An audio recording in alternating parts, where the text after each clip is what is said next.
அது விசேஷம் வரும். எப்பவுமே ஏதாவது ஒரு விசேஷம் நடந்துகிட்டே இருக்கும். அந்த ஊர்ல இவ தான் செம்பருத்தி. தினமும் சுத்தமான நெய்ய வீட்லயே செஞ்சு கடை வீதியில வியாபாரம் செஞ்சுக்கிட்டு இருக்கா. நெய் வாசனை தெரு வரைக்கும் வருது செம்பருத்தி. அம்மா, நேர்மையா உண்மையா எது செஞ்சாலும் நல்லாதான் இருக்கும். சரி, நான் இந்த நெய் எல்லாத்தையும் கடைக்கு கொண்டு போறேன். பாதி விலைக்கு நெய்யி, பாதி விலைக்கு நெய்யி, சுத்தமான நெய்யி, வாங்கம்மா வாங்க. இவன் மாயாண்டி, நெய் வியாபாரி. செம்பருத்தி கடைக்கு பக்கத்துலதான் கடை போட்டிருக்கான். 1 கிலோ நெய் 600 ரூபான்னா இவன் 300 ரூபாய்க்கு விற்கிறான். அதனாலயே இவன் கடையில நெய் வாங்குறதுக்கு கஸ்டமர் லைன்ல நிப்பாங்க. எப்படின்னா உங்க கடையில மட்டும் நெய்ய இவ்வளவு கம்மி ரேட்ல தரீங்க? எல்லாம் நம்ம மக்களுக்காக தான்ப்பா. இது எல்லாத்தையும் கேட்டுட்டு இருந்த செம்பருத்தி, எப்படி இந்த அண்ணன் இவ்வளவு கம்மி ரேட்டுக்கு தராரு? சரி, கத்திரிக்காய் முத்துனா ஒரு நாள் கடத்தெருவுக்கு வந்துதானே ஆகணும். என்னம்மா செம்பருத்தி, யாரும் இல்லாத கடைக்கு யாருக்குமா டீ ஆத்துற? இப்படி சும்மா ஓட்டுறதுக்கு பதிலா கடையை இழுத்து மூடிட்டு வீட்டிலேயே இருக்கலாம்லம்மா.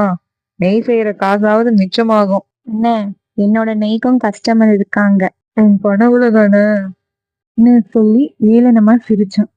அன்னைக்கு நைட்டு செம்பருத்தி வரவு செலவு கணக்கு பார்த்துட்டு இருந்தா. என்னது இது, இன்னைக்கு வேற 2 பாட்டில் நெய் தான் வித்திருக்கு. இப்படி போனா எப்படி தொழில நடத்துவேன்னு வருத்தத்தோட தூங்க போனான். மறுநாள் ஊர் தலைவர் ஊர் மக்களை கூட்டி, நம்ம ஊர் திருவிழா வருதுன்னு எல்லாருக்கும் தெரியும்ல, அதுல லட்டு செய்யற போட்டி இருக்கு. யாரோட லட்டு இனிப்பா நல்லா இருக்கோ அவங்களுக்கு 10,000 ரூபாய் பரிசு தொகை காத்திருக்கு. இதை கேட்ட மாயாண்டிக்கு சந்தோஷம் தாங்கல. லட்டு செய்ய நம்ம கடை நெய் தான் வாங்குவாங்க, நம்ம கல்லா கட்ட போகுதுன்னு நினைச்சு சந்தோஷப்பட்டான். ஐயோ வள்ளி, நீ போய் அந்த வனஸ்பதி எண்ணெய் எல்லாத்தையும் எடுத்துட்டு வாடி. இந்த நெய்யில கலந்து பாட்டில்ல ஊத்தணும். டைம் இல்ல போ. நீங்க இப்படி கம்மி நெய்ல நிறைய வனஸ்பதி எண்ணெய்லாம் கலந்து விற்கிறீங்க, இது தப்பு இல்லையா? மாட்டிக்கிட்டா என்ன பண்ண போறோம்? சுத்தமா பேசாதடி, யாருக்கு அதுலயாவது விழுந்துட போகுது. இவ்வளவு வருஷமா பண்றோம், மாட்டிக்கிட்டோமா? இப்படி கலப்பட நெய்ய விற்கிறதுனாலதான் 1 கிலோ நெய்ய 300 ரூபாய்க்கு கொடுக்க முடியுது. அதனாலதான் கஸ்டமர் நிறைய பேர் வராங்க. நம்ம செலவும் கம்மியா இருக்கு, லாபம் நிறைய வருது. நீ வாய மூடு. லட்டு செய்ய நெய் வாங்குறதுக்காக கஸ்டமர் எல்லாம் மாயாண்டி கடைக்கு முன்னாடி லைன்ல நின்றுட்டு இருந்தாங்க. ஆனா செம்பருத்தி கடையில யாருமே நெய் வாங்கல. என்னோட நெய் வச்சு நானே லட்டு செய்யறேன். செம்பருத்தி லட்டு செஞ்சு ஜட்ஜஸ் முன்னாடி வச்சான். நாங்க எல்லா லட்டையும் டேஸ்ட் பண்ணிட்டோம், அதுக்கெல்லாம் மார்க்கும் போட்டுட்டோம்.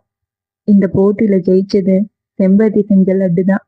இந்த லட்டுல தான் நெய் மனமா இருந்தது, அதனாலயே டேஸ்ட் சூப்பரா இருந்தது. அது எப்படி? நாங்களும் நெய் ஊத்தி தானே செஞ்சிருக்கோம், எப்படி நீங்க செம்பருத்தி நெய் மட்டும்தான் வாசனையா இருக்குன்னு சொல்வீங்க? செம்பருத்தி லட்டுல தான் நெய் வாசனை தெரிஞ்சது. நீங்க செஞ்ச லட்டுல எண்ணெய் சீடு வாசனை தான் வந்தது, ஏதோ கலப்படமான நெய் போல. இதை கேட்ட ஊர் மக்கள் கோவமா மாயாண்டியை கேள்வி கேட்டாங்க. மாயாண்டியால சமாளிக்க முடியாம உண்மைய ஒத்துக்கிட்டான்.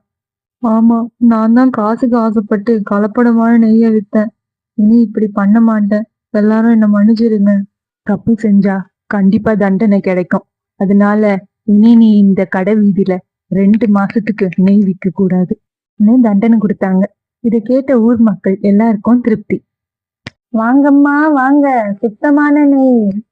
அம்மாடி செம்பருத்தி, நம்ம கடையில இவ்வளவு கூட்டம் வரும்னு நான் நினைச்சு கூட பாக்கலம்மா.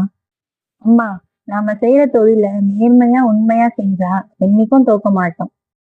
மறக்காம நம்ம சேனலை சப்ஸ்கிரைப் பண்ணி சப்போர்ட் பண்ணுங்க, லைக் பண்ணுங்க, ஷேர் பண்ணுங்க.